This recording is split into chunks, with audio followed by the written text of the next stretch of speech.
Datang di media pembelajaran online. Selamat pagi, Namo Buddhaya. Materi kita yang akan kita pelajari tetap berkaitan dengan meditasi.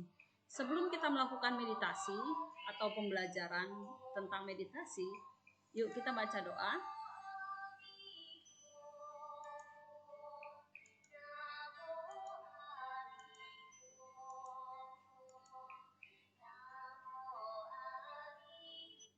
Namaskaragata. Arahang sama sambuddho bhagawa Buddhang bhagawantang abhiwademi Swakato bhagavata dhammo dhammang namasami Supatipano bhagavato sawaka sangho sanghang namami. Kita duduk hening, ya, duduk rileks, menyadari napas masuk dan napas keluar. Napas masuk, saya tahu saya bernapas masuk. Napas keluar, saya tahu saya bernapas keluar. Masuk, keluar. Napas masuk, saya tenang. Napas keluar, saya rileks. Tenang, rileks, menyadari napas masuk dan napas keluar. Duduk heningnya selesai. Tangannya anjali. Kita baca doa. Terpujilah Tuhan Yang Maha Esa, para Buddha, para Bodhisattva, Mahasatwa. Aku belajar bukan untuk kesombongan dan keserakahan, tapi untuk mengikis kebodohanku. Semoga aku dapat belajar dengan baik dan benar. Semoga semua makhluk hidup berbahagia. Sadu, sadu, sadu. Oke, materi pembelajaran kita masih berkaitan dengan meditasi vipassana. Karena meditasi ini bukan hanya belajar sebenarnya sekedar teori, tetapi kita belajar untuk bisa memahami prakteknya. Namun karena kendala kondisi yang tidak memungkinkan, ya, pada pandemi ini belajar secara online, ya, kita hanya bisa membahas dengan teori saja. Oke, tujuan pembelajarannya adalah peserta didik dapat memahami. Oke, karena saya lihat tadi memahami tahapan persiapan meditasi pandangan terang, memahami teknik pelaksanaan meditasi pandangan terang, tahap akhir pelaksanaan meditasi pandangan terang, dan lanjut tahap pelatihan meditasi pandangan terang. 1. Diam di pondok di bawah asuhan guru, menjaga ketajaman indera, menjaga pikiran tetap konsentrasi pada 4 macam perenungan. Jadi meditasi itu memang selalu harus ada bimbingan guru. Tanpa bimbingan guru kita tidak akan bisa berjalan meditasi dengan baik. Untuk sementara yang kita bisa latih adalah kita hanya memperhatikan napas masuk dan napas keluar. Itu saja yang kita bisa lakukan agar kita bisa menjaga konsentrasi kita dan menjaga pikiran kita terus menjadi yang lebih positif. Ya. Lanjut, melaksanakan 5 macam kewajiban kalau di dalam meditasi, yaitu 1. Mengurangi makan. Jadi yang mungkin makannya 3 piring jadi 1 piring aja. Mengurangi tidur yang biasanya tidurnya 2 hari atau mungkin tidurnya lebih banyak, dikurangi. Bicara juga dikurangi. Terlalu banyak bicara akan menimbulkan bahaya, bisa saja jadi berantem, ya. Kemudian kegiatan fisik lainnya. Yang kedua, memiliki tekad yang kuat.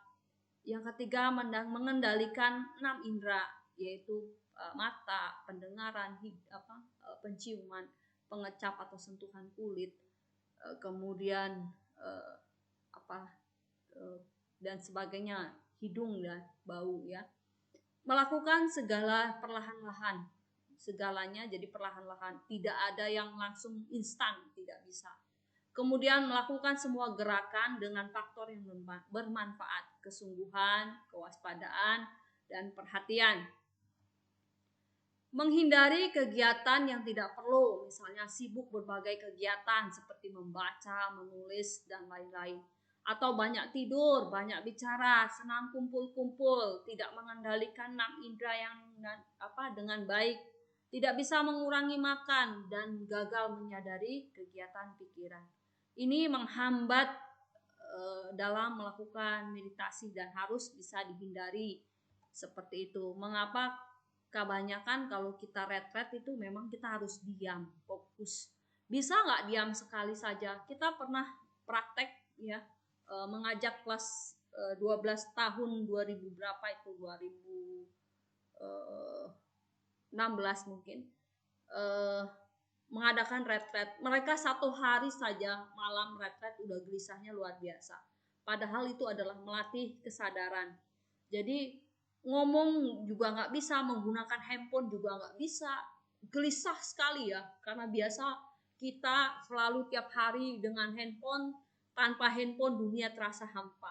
Jadi meditasi itu ketika melakukan dengan pakai HP semua, akhirnya meditasinya jadi tidak fokus ya. Lanjut, teknik pelaksanaan meditasi pandangan terang. Pelaksanaan meditasi pandangan terang dilakukan dengan teknik memperhatikan 4 objek kesadaran atau satipatthana. 4 objek kesadaran itu tersebut adalah perhatian terhadap jasmani, perasaan, bentuk-bentuk pikiran, kesadaran itu sendiri. Perhatian benar terhadap jasmani. Yuk kita lihat. Perhatian benar terhadap pernapasan. Jadi kalau pernapasan kita kadang nggak stabil, kita jadi capek sendiri, ngos-ngosan ya. Seperti ketika kamu olahraga, kalau kamu nggak tarik napas panjang, kemudian dikeluarkan, kamu nggak terlalu capek sekali. Tapi begitu kamu udah pikirin, terus kemudian napas kamu tersengah-sengah, itu berarti kamu udah capek ya. Kemudian menyadari, lihat sepenuhnya masuk dan keluar, napas panjang dan napas pendek. Perhatian benar terhadap gerak-gerik tubuh. Ya, lihat. Menyadari sepenuhnya ketika tubuh berbaring, berdiri, duduk, dan sebagainya. Jadi kita, ya kalau kita saat duduk, ya duduklah. Pada saat kita berdiri, ya berdirilah. Pada saat kita berbaring, ya berbaring. Bukan mengerjakan hal yang lain.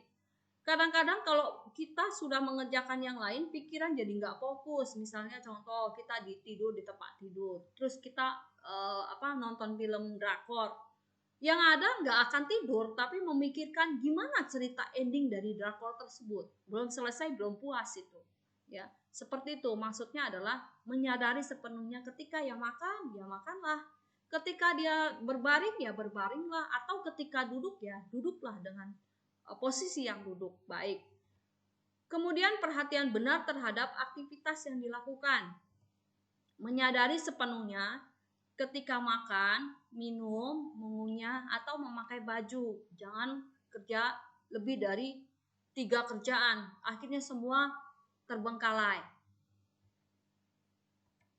Perhatian benar terhadap hal-hal yang menjijikan pada jasmani.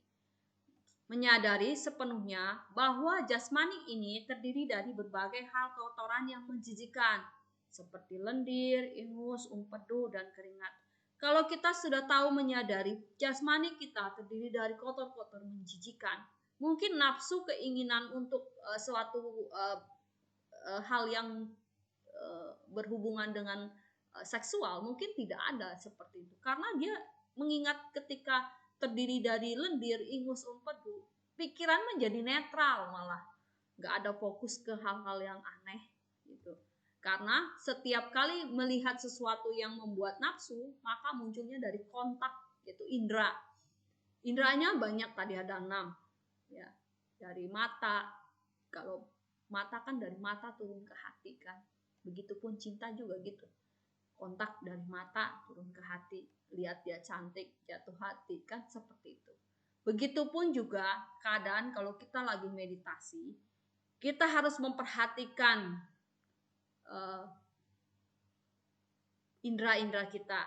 Kemudian perhatian benar terhadap materi atau jasmani.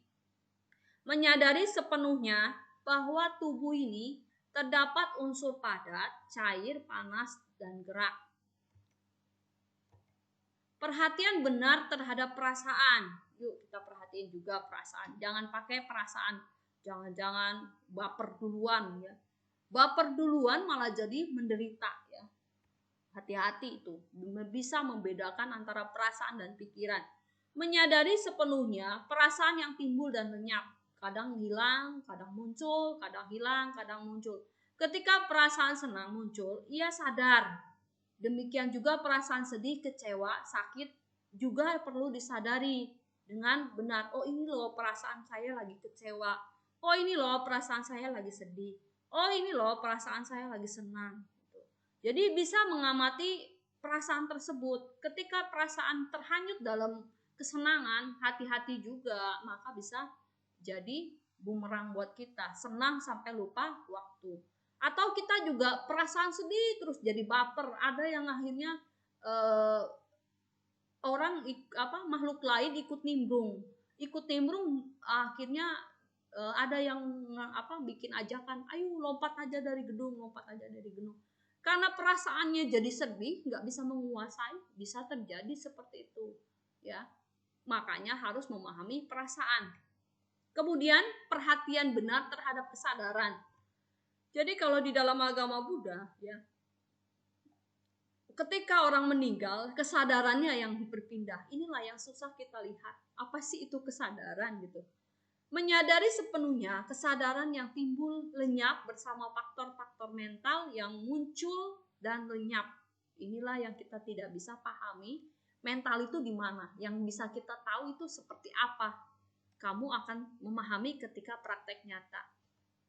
Lanjut, perhatian benar terhadap bentuk-bentuk pikiran. Menyadari sepenuhnya timbul lenyapnya 5 rintangan, yaitu menyadari muncul lenyapnya 1, kemelekatan indera. Ya, tadi dibilang indera itu ada 6. Kemudian kemarahan juga itu menjadi rintangan ya. Marah itu tadi jengkel, kesal. Terus kemudian kemalasan, lamban dan lesu ya. Males, mau belajar juga males, efeknya juga sama, nggak akan bisa menghasilkan yang lebih baik. Begitupun juga orang cari duit, kalau males juga nggak bisa cari duit ya. Termasuk meditasi, kalau orang males, lambat dan lesu itu juga akan berpengaruh ya. Bukan hanya meditasi, nyari duit juga, sekolah juga. Kalau tulisannya kemalasan, kelambatan dan lesu ya, belajarnya juga nggak perfect. Kemudian yang keempat itu gelisah, khawatir dan tidak tenang. Gelisah ya, khawatir, nggak bisa tidur, nggak bisa tenang, mau kemana-mana bingung sendiri ya. Akhirnya itulah rintangannya. Kemudian keraguan-raguan ya, yang pernah dibahas sebelumnya ya, kici-kica ya. Keraguan-raguan, bingung ya, apa yang dilakukan ya, seperti itu. Lanjut, menyadari sepenuhnya timbul lenyapnya unsur kehidupan atau pancakanda. Menyadari sepenuhnya timbul dan lenyapnya 6 landasan indera, yaitu menyadari rangkaian seperti mata dan objek bentuk, telinga objek suara, hidung karena bau, lidah karena rasa, kulit karena sentuh, dan pikiran atau objek pikiran. Ini harus kita sadari timbul lenyapnya. Oke, tahap akhir pelaksanaan meditasi pandangan terang adalah menyadari sepenuhnya pengetahuan tentang 4 kebenaran mulia, yaitu duka, sebab duka, lenyap duka, dan cara melenyapkan duka. Dan pelajaran ini sudah kita bahas di kelas 11. Kok ini lagi, ternyata memang ini lagi lah yang membuat kita jadi menderita. Karena apa? Kita tahu sebab penderitaan dan sebenarnya kita tahu bagaimana cara mengakhiri penderitaan. Sikap mental pelaksanaan Vipassana adalah dalam praktek Vipassana perlu diperhatikan beberapa sikap mental untuk mendukung keberhasilan. 1, tidak mengharap apapun. Ketika meditasi jangan tanya mau maksudnya apa gitu, tujuannya apa. Kalau tujuan untuk kesaktian adalah nggak benar. Kemudian tidak tegang, mau nyanyi aja kalau tegang berantakan, apalagi mau meditasi, ya pasti tegang, ya nggak akan bisa dilakukan. Kemudian tidak buru-buru, tidak ada semua yang instan, buru-buru nggak ada. Kemudian tidak melekati dan menolak apapun, ya melekat itu ingin menjadi miliknya, tidak mampu melepaskan, karena tidak semua orang bisa melepaskan hartanya, bendanya dipikirin terus. Kemudian menerima apapun yang muncul, ya terima kenyataan bahwa itulah bentuk-bentuk pikiran kita, dan memperlakukan diri dengan lembut. Emang selama ini diri kamu kasar ya? Enggak, tetapi harus dengan pelan-pelan. Kedelapan, menyelidiki diri sendiri. Diri sendiri aja harus diselidiki, apalagi orang lainnya. Artinya diri sendirilah dimulai. Oh, saya wataknya seperti apa, kemudian karakter saya seperti apa, apakah saya bisa kendalikan, itu loh maksudnya seperti itu. Yang kesembilan adalah memandang semua masalah sebagai tantangan. Itu yang luar biasa yang harus dilakukan ya. Kemudian tidak termenung, jangan termenung nanti malah kesambet, bukan, tetapi karena terganggu dalam pelaksanaan meditasinya. Dan 11, tidak terjebak dalam perbedaan-perbedaan. Oke, sampai di situ kita akhiri pembelajarannya. Namo Buddhaya.